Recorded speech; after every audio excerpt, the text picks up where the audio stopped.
Salve, salve rapaziada de Jaboatão, essa é a TV Escola e eu sou o seu professor de Geografia, o professor Rocha. Hoje nós iremos falar sobre os principais impactos ambientais nos domínios morfoclimáticos brasileiros. Vem comigo! Então, gente, primeiramente vamos esclarecer uma coisa. Quando nós falamos em impactos ambientais, segundo a nossa resolução, a nossa lei, o impacto ambiental é qualquer alteração, seja ela física, química ou biológica, dentro dos ambientes naturais. A lei não deixa muito claro se essas alterações elas podem ser de caráter positivo ou negativo. Portanto, existem impactos ambientais positivos. Por exemplo, o reflorestamento de uma área é um impacto ambiental positivo. A reintrodução, a reprodução de uma espécie que estava em extinção vai trazer um impacto ambiental positivo. Porém, nesta aula, nós falaremos sobre os principais impactos, as principais ameaças negativas nas principais paisagens brasileiras. E eu queria começar aqui trazendo essas duas reportagens. A primeira que está aí na tela, ela fala lá, Amazônia e Cerrado somam 96,7% do desmatamento do país. Abril registra recorde de desmatamento na Amazônia Legal, que corresponde à Amazônia brasileira. Primeiramente, eu queria que você entendesse que no cenário internacional, o Brasil é um país que se destaca pela exportação, principalmente do chamado agronegócio, de produtos ligados ao agronegócio, com destaque para soja e para carne bovina. Só que essas atividades, na medida que elas são, digamos assim, elas são ampliadas e as exportações brasileiras são cada vez mais requisitadas, elas acabam tendo que arranjar outras áreas para produzir, seja a soja, seja para transformar aquilo ali em pasto para a criação bovina. Inclusive, uma particularidade, gente, o Brasil recentemente se tornou o maior produtor de soja do planeta. E detalhe que a gente nem usa soja no nosso dia a dia, né? A gente não está acostumado a comprar e comer soja diariamente. Ligado também à pecuária, o Brasil tem o maior rebanho bovino comercial do planeta, gente. Eu costumo dizer que no Brasil nós temos um rebanho bovino, bois e vacas, maior do que a própria população do país. Mas para que tudo isso? Principalmente para alimentar o chamado agronegócio. E uma das consequências do Brasil ter esse papel de destaque no mundo é a abertura de novas áreas, de novas fronteiras agrícolas. E isso acaba impactando nos nossos domínios morfoclimáticos. Seja por conta do desmatamento, claro que tem o fato da retirada da madeira para o comércio, só que hoje a legislação ela acaba proibindo e é muito mais fácil fiscalizar, por exemplo, a retirada de uma madeira do que quem provocou, por exemplo, uma queimada. Então é óbvio que a retirada da madeira ainda é uma atividade praticada no nosso país, mas hoje queimada e desmatamento, principalmente para a abertura daquela região, se tornou uma das grandes ameaças dentro do território brasileiro. Vamos lembrar também que o Cerrado e a Mata Atlântica, tá, esses dois domínios brasileiros, eles estão na lista das paisagens, dos domínios mais ameaçados do planeta, ameaçam sumir, são chamados hotspot.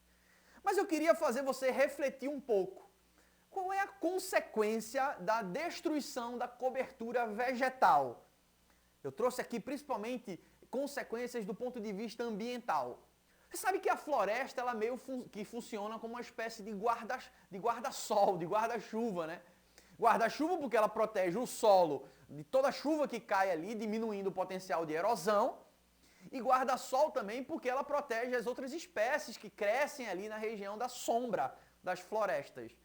Quando uma área é desmatada, diminui a proteção do solo, essa proteção acaba não impedindo um processo de erosão, de retirada daqueles sedimentos, daquela areia que está ali. E essa areia retirada, esse sedimento retirado, ele acaba sendo levado para as áreas mais baixas, provocando um processo chamado de assoreamento.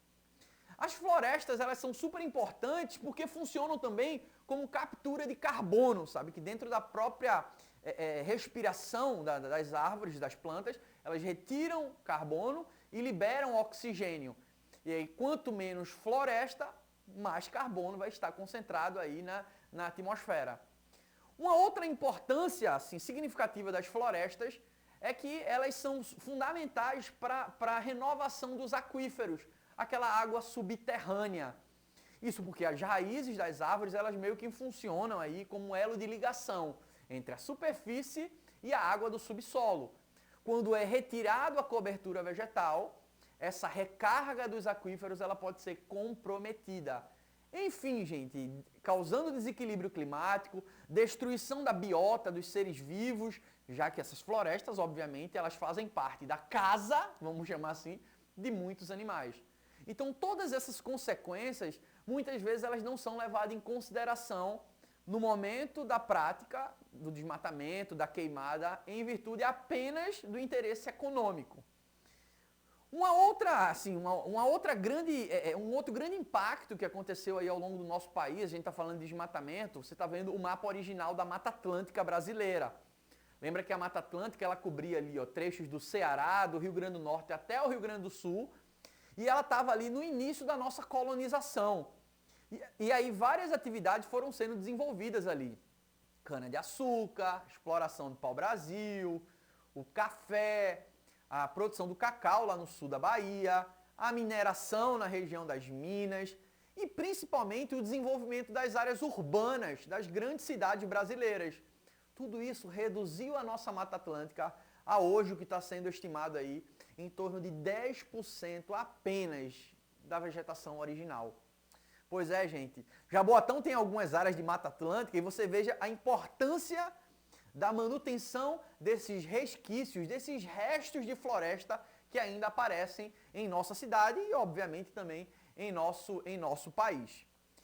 Com a retirada das florestas, a cobertura, o desmatamento, como boa parte das áreas de floresta estão em lugares que chove muito, um dos graves problemas será esse aí, a erosão. Então veja, a taxa de corrosão da terra no Brasil chega a bater 20 toneladas por ano por hectare. E aí todo esse solo levado pela água da chuva, já que ele não está contando ali com a sua proteção natural, ele acaba descendo ali, Veja que a pecuária também nesse caso acabou contribuindo. Então acaba descendo, essa água vai retirando o solo, provocando essas ravinas, que alguns chamam também de vossorocas. São esses grandes espaços aí, esse estágio final da erosão, onde um imenso buraco é aberto. E obviamente que isso é quase irreversível, gente. E aí a erosão ela vai está associada com outro problema. Ela, na verdade, vai provocar um outro problema, que é o assoreamento. Você já deve notar que alguns rios que cortam a região de Jaboatão, eles estão relativamente bem rasos, tá? A areia está bem próxima ali do fundo, então isso é um problema pelos sedimentos que caíram ali da borda dos rios e deixam esse rio mais raso, tá? E isso diminui a quantidade de água e, obviamente, modifica o equilíbrio do rio. A principal causa do assoreamento é a retirada da mata que está pertinho do rio. Você nota que todo rio ele tem uma mata perto, deveria ter pelo menos. Inclusive é chamado de mata ciliar. Olha aqui, os nossos cílios, eles protegem os nossos olhos. A mata ciliar protege os rios. De quê? Da erosão, gente. Então esse também é um outro problema, um outro impacto ambiental encontrado no Brasil. O rio, obviamente, ele sofre o efeito da subida e descida aí da sua vazão no período de chuva. Se não há essa proteção natural, como você está vendo nessa imagem, se não há essa proteção natural na borda do rio, a tendência é que no período que as chuvas subam e desçam, a vazão do rio aumente e diminua, vai ocorrer desmoronamentos nessas margens. E aí essa areia que vai soltar aí dessa margem, ela vai acabar entrando ali dentro da água, provocando o assoreamento, certo? Um outro problema que vem acontecendo lá no sul do Brasil, tá? Na região dos Pampas, é um problema chamado de arenização. Arenização lembra areia, né? Existe a arenização e o processo de desertificação. Desertificação ocorre em áreas de clima seco. A arenização está ocorrendo no lugar de clima úmido, mas vejam, a vegetação está sumindo, gente. A principal causa disso é a própria pecuária. Aquele boi pesado vão pisando ali, e a vegetação rasteira, o capim, ele não consegue mais nascer por conta do pisoteamento ali, a compactação do solo. E isso acaba transformando em grandes areais, vamos chamar assim, dessa forma, certo? Então as notícias são trágicas ali em relação a essa questão. Ó. O Pampa virou areia. O agronegócio intensifica processo de erosão no bioma gaúcho. Eu queria deixar bem claro para vocês que eu não sou contra a agricultura, muito menos contra a pecuária. A grande questão é que a gente deve refletir sobre até que ponto o crescimento dessas atividades vale a pena, provocando um impacto na questão natural. Tá? Então a gente hoje se fala do desenvolvimento sustentável, buscar atividades que procurem não ameaçar essas áreas naturais. Ok? Vejam que um outro problema muito comum nas áreas urbanas é a destruição dos manguezais. Se a mata ciliar protege o rio, o manguezal também, gente. Ele fica ali naquela região de estuário. É a mistura da água doce com salgada. E além do impacto da retirada do manguezal, nós temos essa região recebendo a maior parte dos rios. Então você pega ali naquela região do rio Jaboatão, próximo à Barra de Jangada, você tem a foz ali, e toda a poluição do rio acaba sendo jogada e despejada ali naquelas áreas de manguezais. Lembrando que os manguezais, eles são berçários naturais. O último problema que eu queria falar para vocês, também não menos importante, é o tráfico de animais, que ameaça a biodiversidade brasileira. E isso eu considero, além de um crime, eu considero um ato de desumanidade. Você veja aí que o comércio ilegal desses animais, eles retiram aí cerca de 38 milhões de animais a cada ano. E olha como esses animais estão sendo transportados. Olha quanta dor, quanto sofrimento o tráfico de espécies selvagens, silvestres, provocam, não só na fauna brasileira, mas na vida desses animais. Olha só essa outra imagem aqui. O relatório aponta a Amazônia como epicentro do tráfico de animais silvestres no Brasil.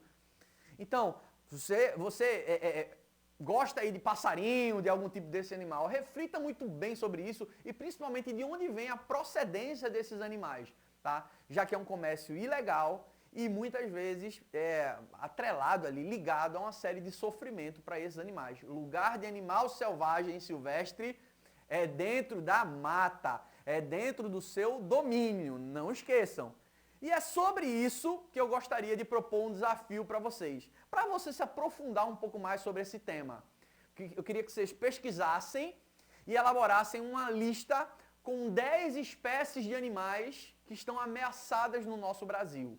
O top 10, negativo, né? O top 10 das espécies mais ameaçadas no Brasil. Depois você procura se alguma delas aí são encontradas na região de Jaboatão.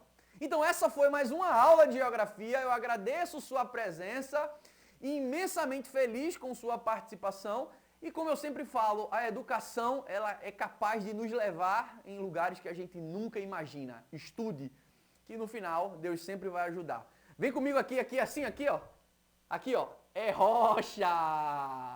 Valeu gente, tchau, tchau!